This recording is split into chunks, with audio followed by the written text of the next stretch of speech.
It's got nothing to do with you. It's family business. And we're 2 games away from a national championship talking about our opponent while you're over there speculating on the coach's quality of life as he prepares for said game. Hack job. A believer that this team's going to win the national championship. Something stupid is coming out of his mouth. I don't know. Maybe it's just my age. He needs his vote pulled immediately. And of course, yes, a season like this has to have a name. Let's talk about something good about Justin Freck. What are you doing? The season of dreams. Ohio State, my guys, are either the best or the second best program in the history of college football. This guy is a bonehead. They love him. I question your judgment as an adult. I really do. I was a total hater. I know that for a fact, and I just don't get it. Get us back our sleeves and say, bring me that. That's the one I want. Somebody told me the other day, I thought that you were a spaz from your intro, but when I listened to you, you were pretty chill. So I wasn't going for spaz there, but it puts me in a good mood. I can tell you that. And I think energy is important. But welcome to Juckonbucks on a Thursday. Appreciate you all so much for joining me. We got some college football talk. We got some transfer portal news. Comments from you today. I'm going to load those up and respond to them. But tonight is the night. We got the semifinal, and as you're watching this game, make sure to pull up Juckonbucks, as I'll be on live streaming, calling the game, talking about the game. We're going to talk about it in the chat. We only got 3 games left, and I want to enjoy them to the fullest because the college football season is way too fast, and the off season is long and lonely. But I'll be here with you. But get out your phone tonight, pull it up when you're watching the game. Hop on in, holler at me. Marcus Freeman and his Notre Dame Fighting Irish, James Franklin and his Penn State Nittany Lions, these 2024 Irish led by a Buckeye whose dad was an American military man, met his mom in South Korea. They moved to Ohio in 1976. Marcus and his mom actually went to the White House dinner when the South Korean president was in town. That was a pretty cool story. Marcus was on Jim Tressel's podcast, The Team, and that was earlier this year. I did a little episode about a segment from that show. It was really fascinating. And Marcus talks about his mom, their relationship, her having such a rough time, not speaking English, having no family or friends in the States. Really awesome listen. I'd highly recommend. Well, I'd recommend anything that Jim Tressel's talking in for an extended period of time. But that one with Marcus Freeman is really good. And Marcus is a really easy to root for dude. There's no doubt about it. James Franklin, I don't have a lot of warm and fuzzy feelings for James Franklin. He's certainly not a Buckeye, but he is coaching Penn State, and he's from Pennsylvania, and I always kind of think those stories are pretty cool. I don't know how Pennsylvanians feel about him because, like I said the other day, Penn State fans aren't real. Never met one, maybe 1 or 2. But just as a community, like we have Georgians in here, Texans, certainly Oregon, Michigan, Alabama. No Penn State, and they're right next door in the Big Ten. I will never understand it for the life of me, but I'd love to ask them about James Franklin, how they feel about him. Do they feel a sense like we feel about our Ohio head coaches, right? We just tend to gravitate towards them more. We embrace them more. I've never had the sense that they feel that way about James Franklin. You might not have even known he was from Pennsylvania, but James Franklin and Marcus Freeman had their joint press conference today for the Orange Bowl. And one thing I will say about James Franklin is the dude is not afraid to speak his mind. And I respect that. Instead of the normal glad handing that usually happens at these things, James Franklin decided to use the press conference as a pulpit to speak on college football as a whole and what he would like to see changed about it. He stirred some things up. It was a little bit awkward, but he started off saying, it's great to be able to boy, I'm stepping on it today. It's great to be able to represent our schools and our conferences. Well, excuse me, our conference. Obviously, that was intentional. He went on to say this. Obviously, you talk about just the differences between our 2 programs and conferences. I think it should be consistent across college football. I think, again, this is no knock at Coach or Notre Dame, but I think everybody should be in a conference. I think everybody should play a conference championship game, or no one should play a conference championship game. I think everybody should play the same number of conference games. I was a head coach in the SEC. I've been a head coach in the Big Ten. I was in the SEC when the whole conversation was whether to go to 8 or 9 conference games. We voted, all the coaches voted against going to 9 games. The commissioner agreed and kept it at 8. think it was one of the better decisions as SEC made. The Big Ten went to 9 games. And, I was not a math major at East Stroudsburg, but just the numbers are going to make things more challenging if you're playing one more conference game. So I just think things need to be consistent across college football.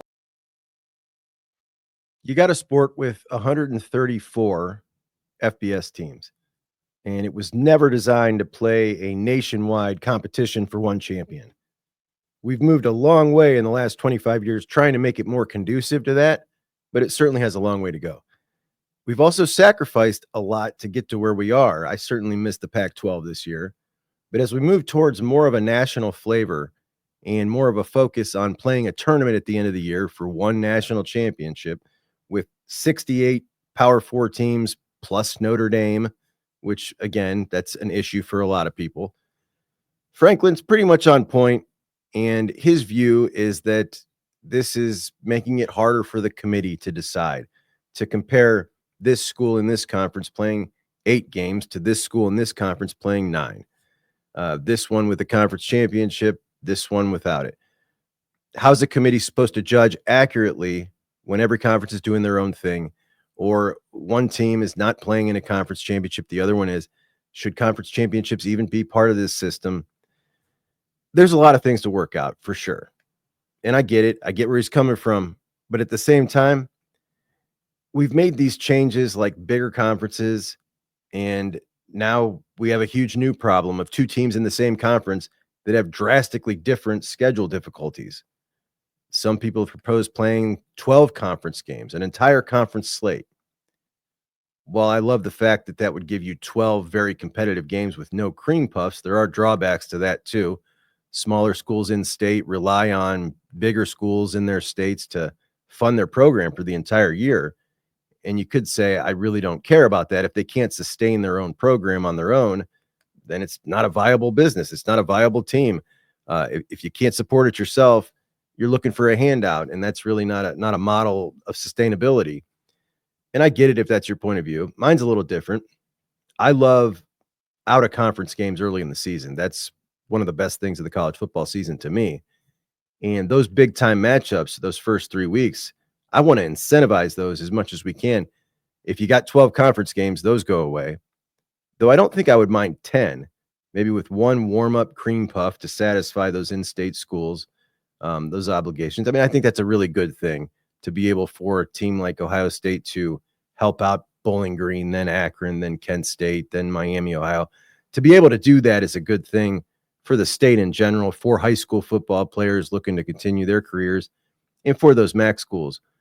But whether everybody goes to 9 or everybody goes to 10, it doesn't really solve that we have drastically different schedules inside conferences or that conferences aren't created equal. I'd like to see the SEC go to 9 conference games because I'd like to see one more week of SEC conference play. I'd like to see Notre Dame join a conference because I don't like that we have one single program that's an outlier in this entire system, and all the athletic directors meet with one vote. All the conference commissioners meet with one equal say, and then Notre Dame's athletic director meets with them, and they have one equal say just for themselves. But I do have to admit, there is part of me that likes the fact that the SEC says, we're not going to go to 9 games. We're going to play 8 games because that's what we want to do. This is our conference, and we're going to play what we want to play. And I like the fact that Notre Dame says, no, we don't want to join a conference because we don't want to. This isn't the NFL. This isn't professional football. These schools play games they want to play. They join conferences they want to join. Part of me likes that. Like, that is college football after all. The more it becomes like the NFL, the more we lose the wonderful arguments that we love to have. And boy, did I have some doozies today.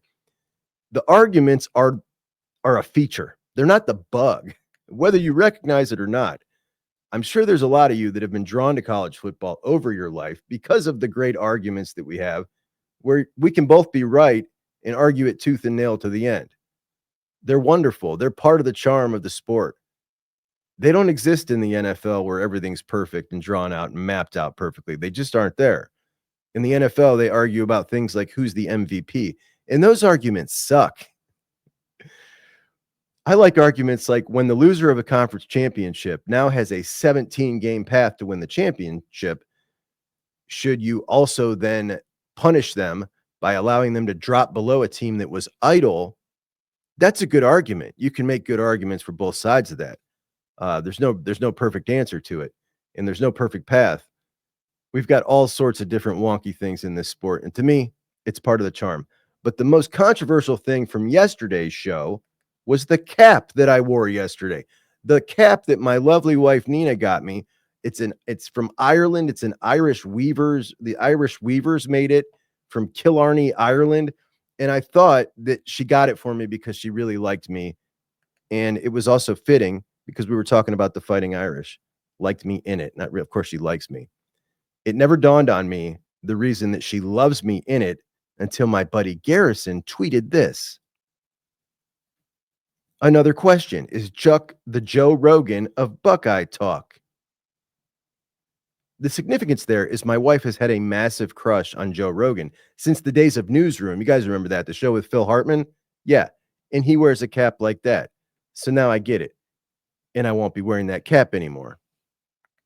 As you know, I am a loyal Buckeye. I do come from a Midwest Catholic family that has a ton of Notre Dame fans in it. And I don't hate Notre Dame. I never have. And I don't really want to. And Woody Hayes understood that, and he appreciated that. And that's why Ohio State never played Notre Dame consistently. He didn't want to split Catholics in Ohio. He didn't want to make people like me have to despise Notre Dame. And I thank him for that. But he never could have seen what we got coming, which could potentially be a national championship game at the end of a 12-team playoff that has Ohio State playing Notre Dame in a national championship game after losing to Michigan to end the regular season. No, Woody could not have seen this. I don't know if he would have approved or not either. But the closer we get to this game, the more confident I am that Notre Dame won't be the one playing in that championship game. And the more confident I am that my pick of Penn State is going to be the winner. James Franklin said Abdul Carter is a game-time decision with an arm injury. I don't buy it for a second. Abdul Carter is going to play. Notre Dame's biggest offensive threat, well, it's probably Riley Leonard running, but Jeremiah Love, their running back, has been walking around with a big knee brace.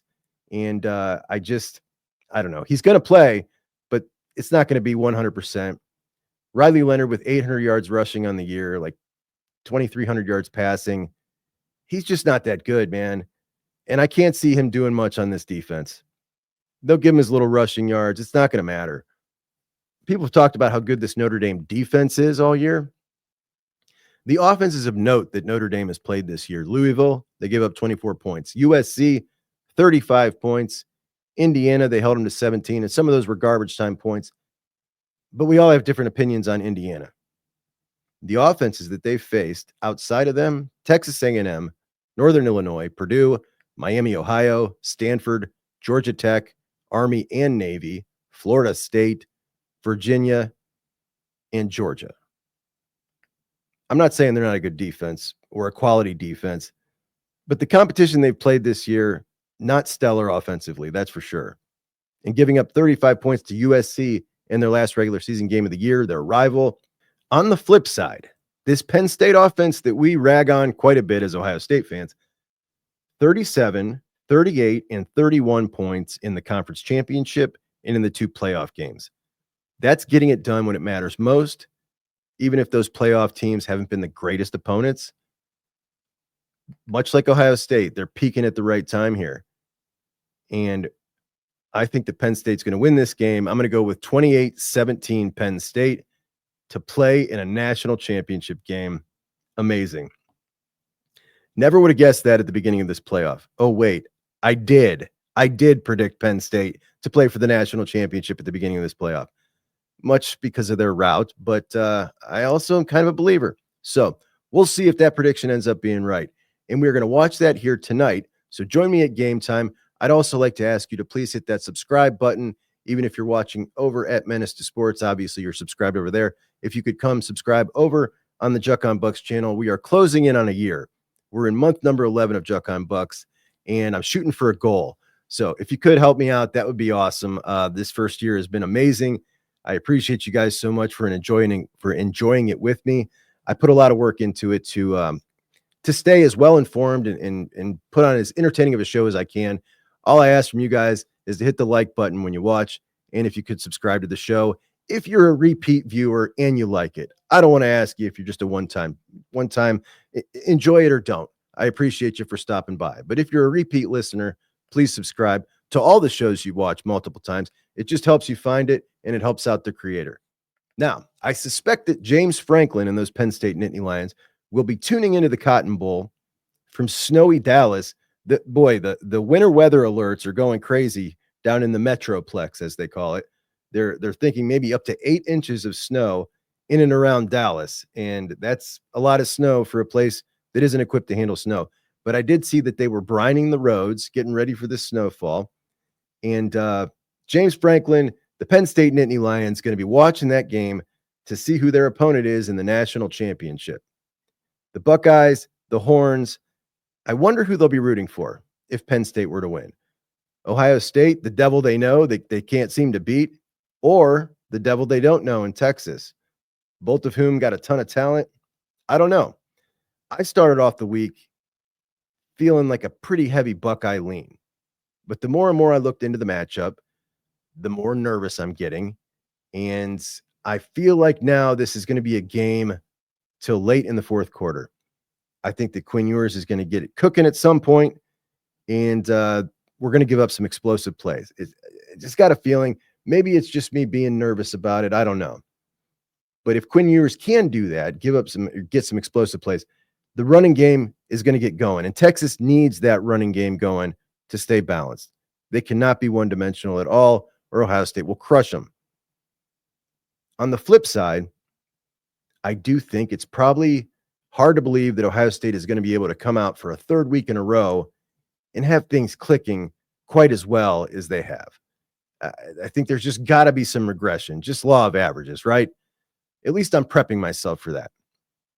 I've lowered my expectations a little bit, but I still think that Texas offense has a ceiling of about 24 against this Buckeye defense. That is, however, assuming that the turnover battle is a wash. If you lose that turnover battle by 1 or maybe by 2, that can really change the course of a game. You could go up against this Texas defense, the best defense the Buckeyes have faced, and things that were working are no longer working. These are things that can easily happen in a talent-equated game. These guys are good.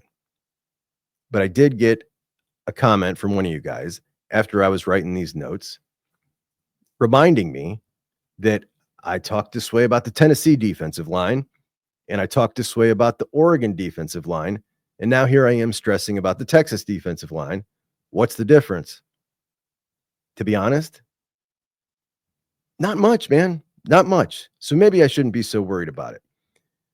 I do think the Buckeyes will win, but man, I'm telling you, I just got a feeling this is going to be a close, tough battle. And the fact that, again, like I was talking with Sam, that everybody is on the Buckeyes just makes me nervous. I never like to be in this spot. I like to be the dog. I like to be the doubted one. But I think what we're going to end up here is the game that we thought we were going to get against Oregon in the Rose Bowl. I think that's what we're looking at in this Cotton Bowl.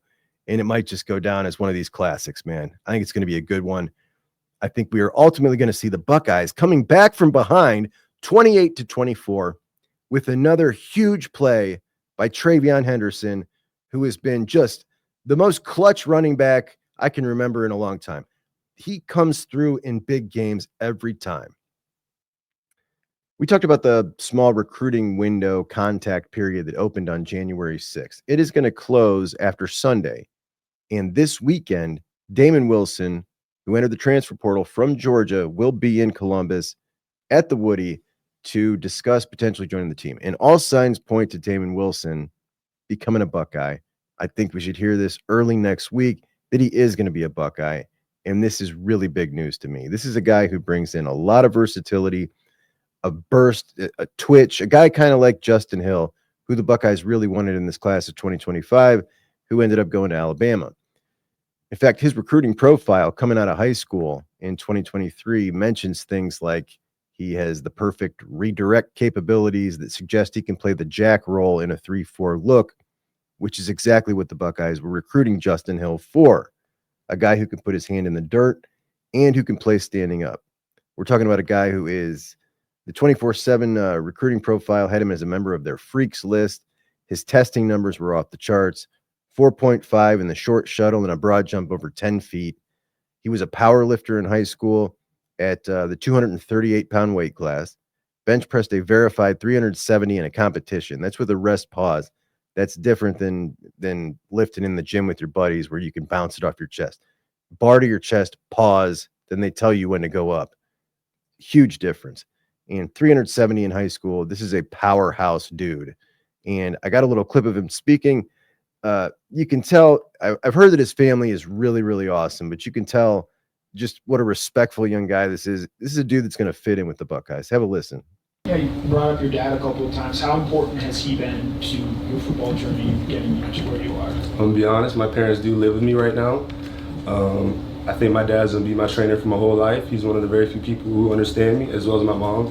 My mom's like my second nutritionist besides Georgia staff. Like, she's up making breakfast, helping me keep my weight on, because that was one of my biggest struggles. So, as right now, that's like their goal with me. Like, my dad is trying to help me to maintain my weight, make sure my mind is clear, because right now football is the biggest important thing for me, as well as school.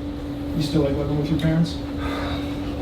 Yes and no, of course, but he was probably going to start at Georgia this year. 22 tackles last year. Love to show you his highlights, but YouTube frowns upon such things. The dude's a player. He's a player who can be an impact player. He has that capability for sure.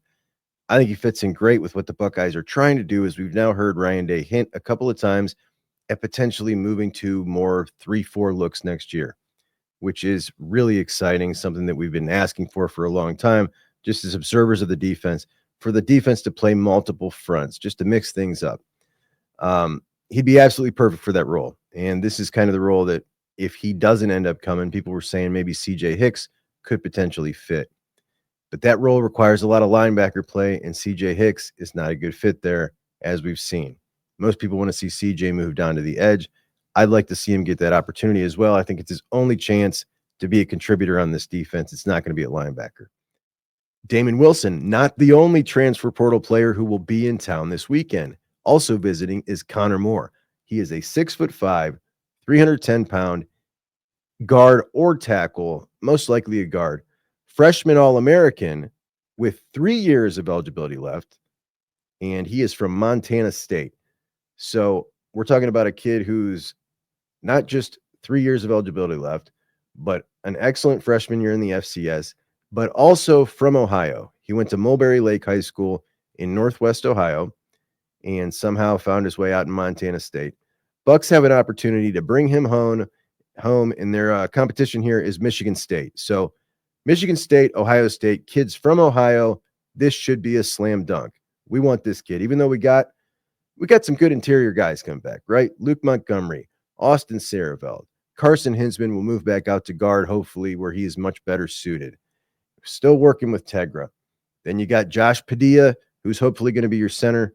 Hopefully he can win that job. That would be the most ideal thing, to be able to move Carson back out to guard, and adding more into the mix would be great. So 3 years of eligibility, that's perfect. Love that. With starting experience, you kidding me? This would be awesome. So 2 big transfer portal guys on tap this weekend. Hopefully early next week, we can hear that we got those guys. I ran across a really interesting article. It was an NIL confidential article where the guys from The Athletic had interviewed 50 to 100 kids who were seniors in high school or freshmen in college and asked them a bunch of questions, anonymous answers about their experiences with NIL. Things like, who paid when you went on unofficial visits, and what school did you go with your highest offer? Of course, not a single one of them said they went with their highest offer. Every single one of them said, no, I left money on the table to go where I went. So, I mean, it was anonymous. You'd figure everybody would be honest with that, but it just seemed like, okay, not one of you just comes out and says, yeah, I went with the biggest offer. The most interesting thing in that story, and again, that's on The Athletic if you want to check it out, some interesting answers. A lot of good comments about Columbus, that the common theme about visiting Columbus was they really showed you around the campus well, and they were very organized. And we know they do those visits great, really great. But one kid said, every time I come, it's like something different. It's a different taste of Columbus, he said. And he said that one visit up to Columbus, he went to church on Sunday and he thought that was awesome, which is right in line with the current crew we got up there. Big Christian influence on the team, that's for sure. Some people like that, some people can't stand it, but that's just what it is right now. But one of the most interesting parts of that piece was two separate guys talked about when they talk NIL figures with the colleges, there's an NIL manager who works for the colleges, except for one place. There's one place that the head coach handles the NIL stuff, talks the figures with the families and the kids. And that place is Georgia. That coach is Kirby Smart. And one young man described his situation with Kirby Smart when that NIL money package part came up. And he said that Kirby wrote down a figure on a piece of paper, slid it over across the table to him. Kid picks it up, looks at the figure, and Kirby says, that's what you get. You start, you make plays, you get more.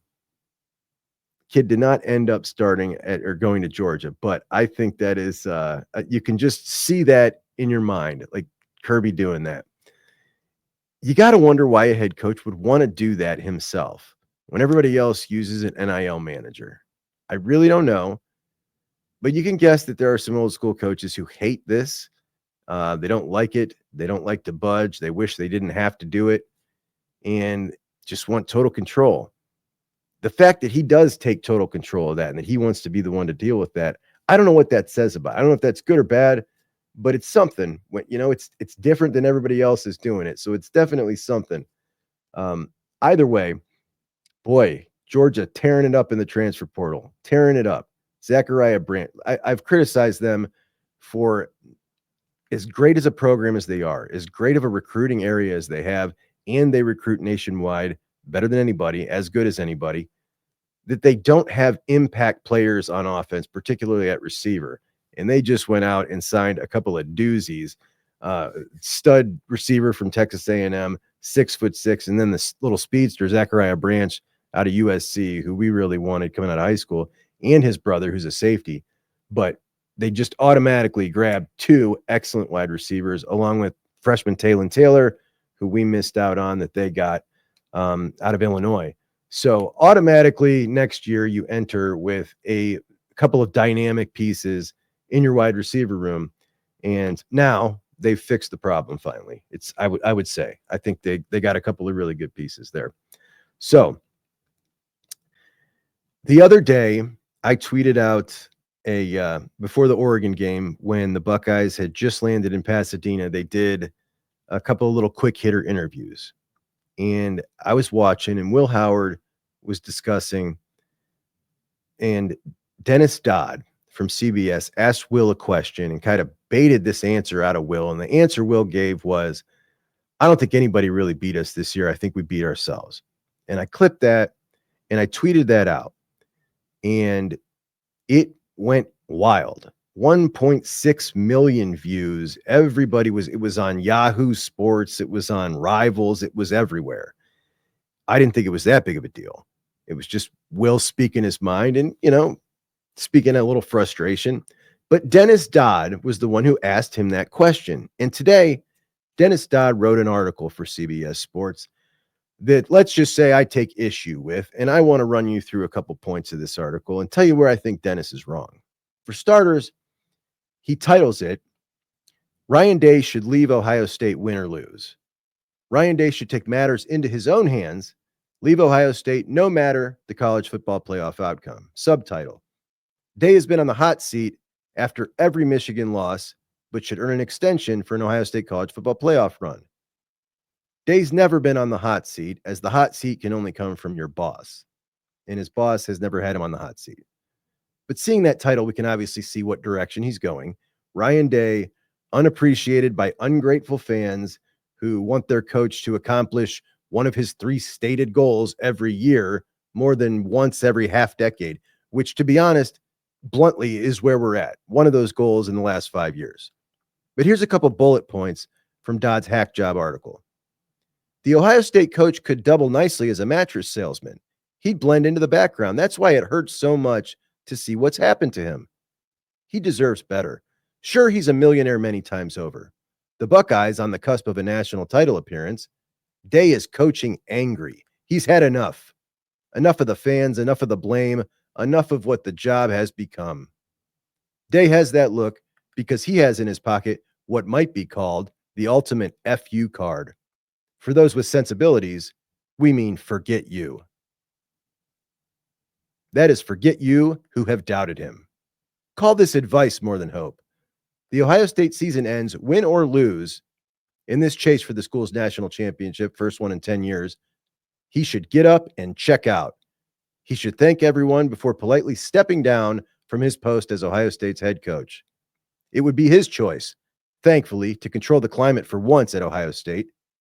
In another more succinct sense, it would be a middle finger to what the job has become at times. Different people are motivated by different things. For Day, it is unjust criticism from his own people.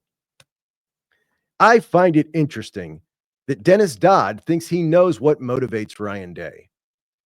Not that he wants to be one of the best coaches in the country, not that he wants to win a national championship with his seniors who came back to help him do it, not that he's furious with himself over that Michigan game and that he's changed his entire offense, not that he wants to win a national championship for Ohio State, but that Day, his motivation isn't any of that.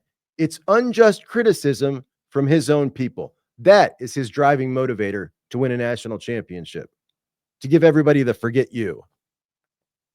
Dodd goes on. The Michigan loss debacle, nothing can change that. It'll stink even more if they lose a fifth game in Michigan next year. I'll say a playoff run should mitigate those kind of losses. Penn State's James Franklin, who goes into Notre Dame 1-18 against top 5 teams. Okay, a couple things here. As someone with a pretty good beat on where Buckeye fans stand, this playoff run has, in fact, mitigated those losses by a lot. We talk about it every day. I see it in my comments more and more every day. I was wrong. I'm back. I'm supporting him. Second thing, nobody, and I mean nobody in the Ohio State sphere, gives a damn how Penn State feels about their coach. Ohio State would never accept a coach going 1-18 against the top 5. Again, there's a reason Ohio State is Ohio State, which none of these nationals ever acknowledge. The Ohio State fan base, definitely over the top. But Ohio State football would not be the only program in the history of the sport that has never had a down period if it weren't for Ohioans and their obsession for their Buckeyes. We will not accept James Franklin's at Ohio State. Hell no, you're not getting a chance to redeem yourself at 1-18 against the top 5. You're not getting to 1-18 against the top 5. So we've already established that Dodd has decided where Ohio State fans stand on Day. He's very incorrect. And he's decided what Day's motivation is because he knows he's Dennis Dodd. But then he compared Ohio State fans to Michigan fans. And the fundamental difference between them, up north, they stuck with Jim Harbaugh through his 9th year until things fully turned around. They stayed loyal to dalliances with the NFL and multiple NCAA investigations. Michigan fans wanted Jim Harbaugh fired. That's before he was forced to take a pay cut, fire his whole staff, and reboot the entire operation. And Jim Harbaugh was a beloved Michigan man, a tough, hard-nosed quarterback who played for Bo Schembechler, guaranteed victory against Ohio State as a player, went out and delivered. He was their white whale.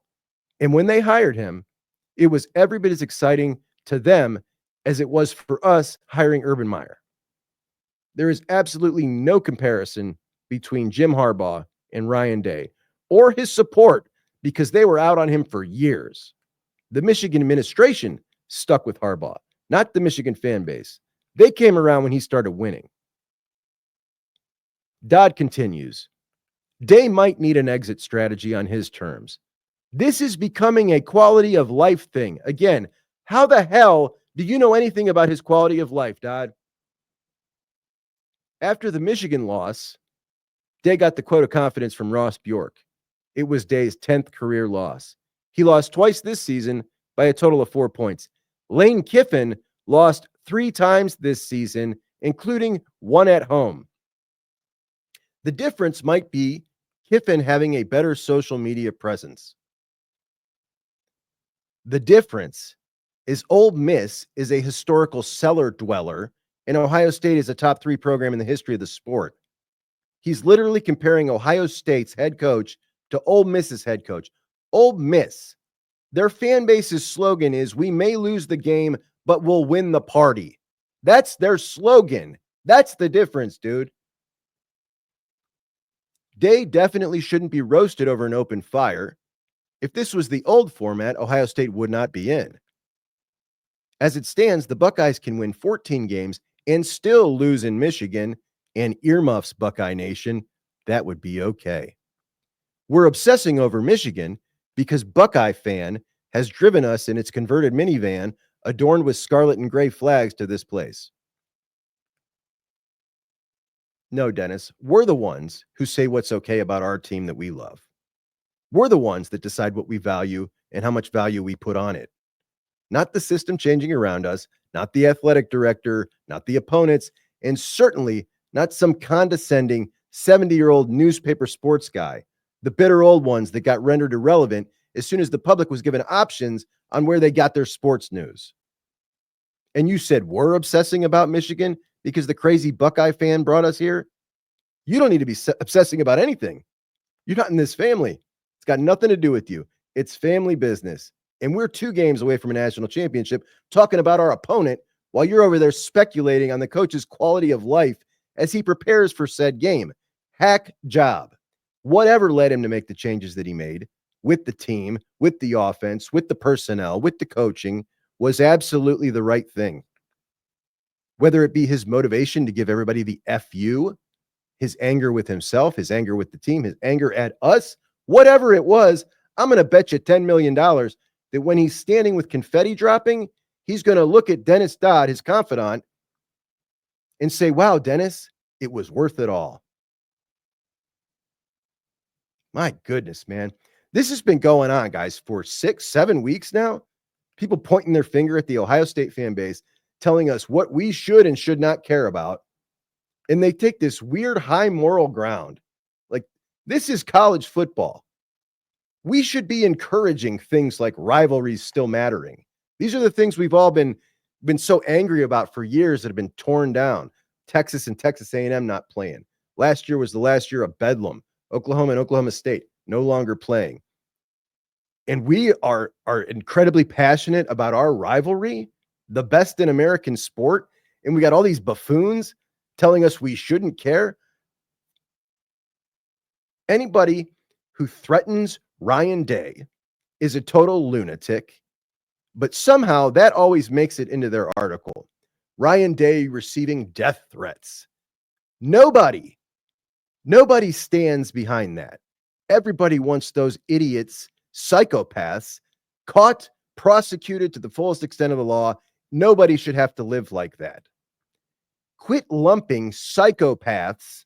That's the only kind of person who would do that for any reason.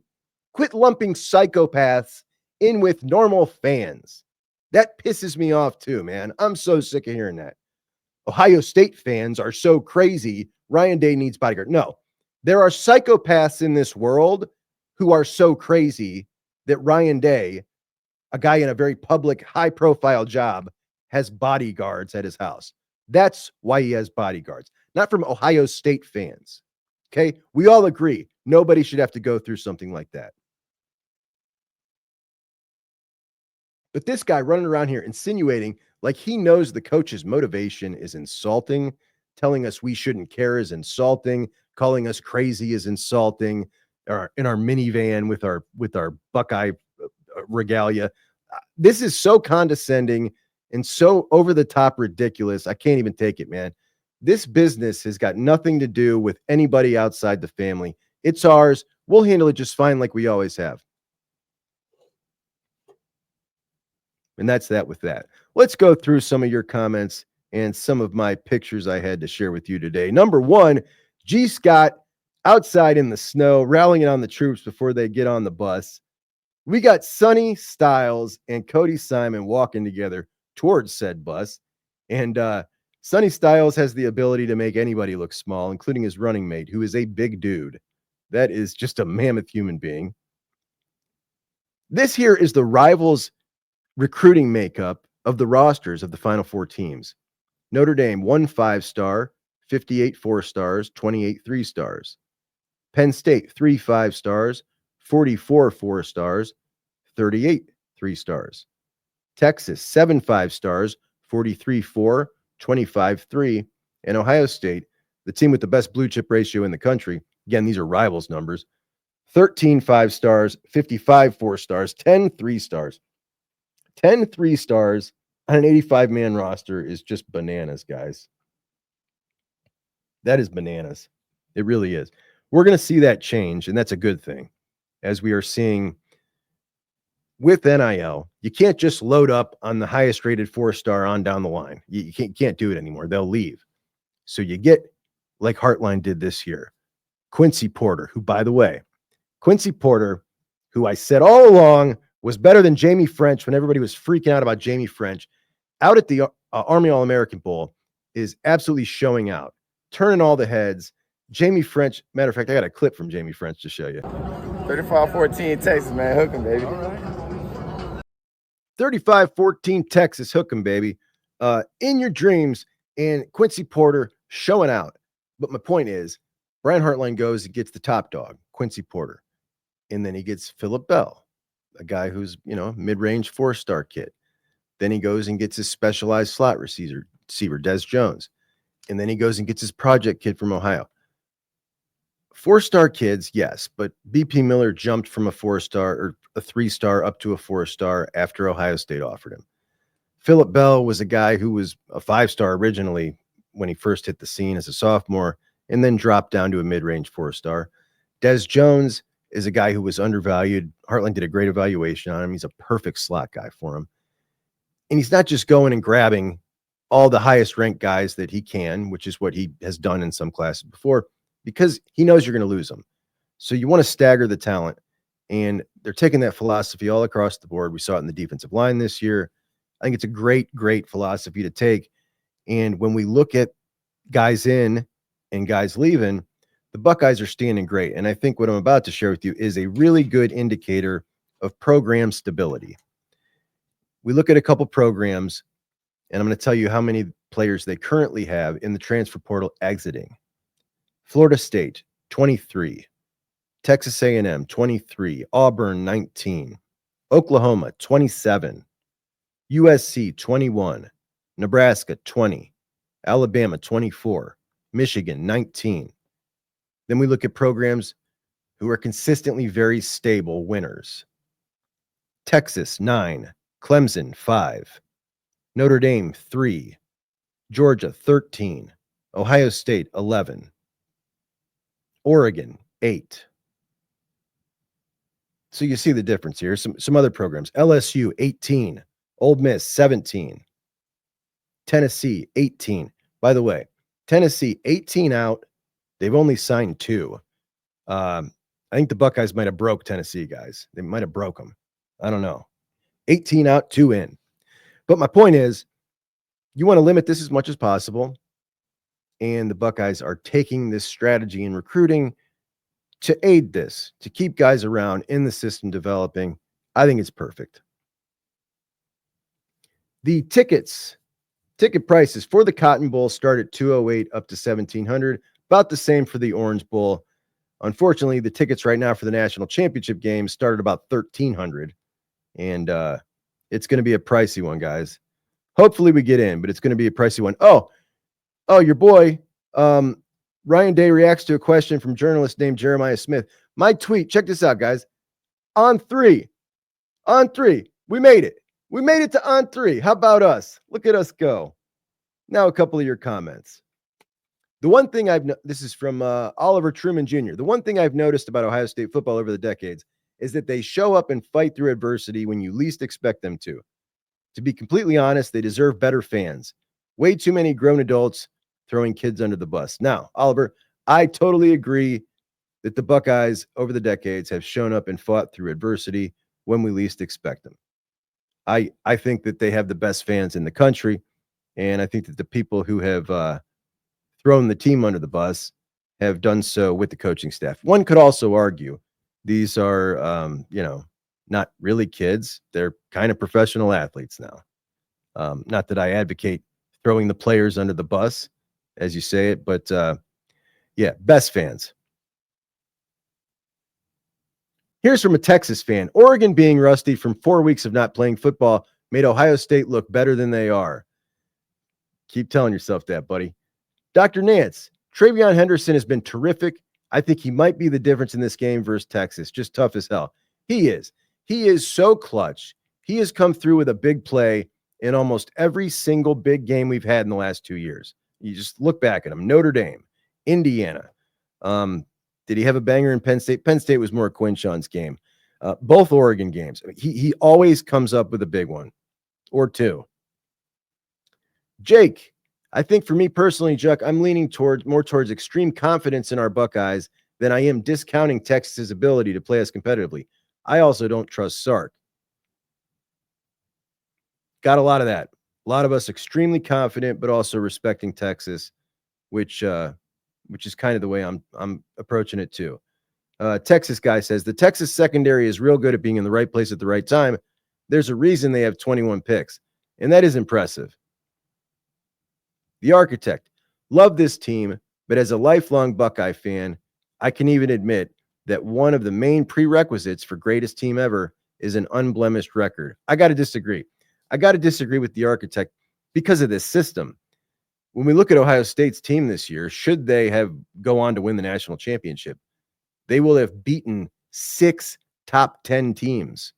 6 top 10 teams. That's never been done. Not only has that never been done, forget 6 top 10 teams. We're talking about like 4 top 5 teams. That's crazy. Like that's bananas. When we look at systems of the past, look at the BCS, for instance, we could look at the 2002 Buckeyes. How many ranked teams did they beat in that undefeated run? Sure, they beat a great team in the end. They beat a really good Michigan team. I can't think of too many highly ranked teams that team beat. That team was great. One of the best ever. What about 2014? 2014, they lost to Virginia Tech, beat the Bama team, beat the Michigan team. There wasn't a ton of big games. Now, when you're ending this with the stretch that you're going on, and let's say a team plays 3 ranked teams during the year, win all 3, then they go on and play a conference championship, play another ranked team. That's 4 ranked teams to get into the playoff. Then they play 3 more in the playoff, top 10 teams. That's 7 ranked wins. The teams that we're looking at moving forward that are going to win this playoff are all going to have substantially better resumes, even with a couple of losses, than teams of yesteryear that went 12 or 13-0. Because you just didn't get an opportunity to play that many excellent teams. So I don't think we can just judge it off wins and losses or an unblemished record, because I think an unblemished record is a thing of the past in this system. Do we really think we're going to see someone go 16-0 in this? I mean, we might, but it'll be few and far between.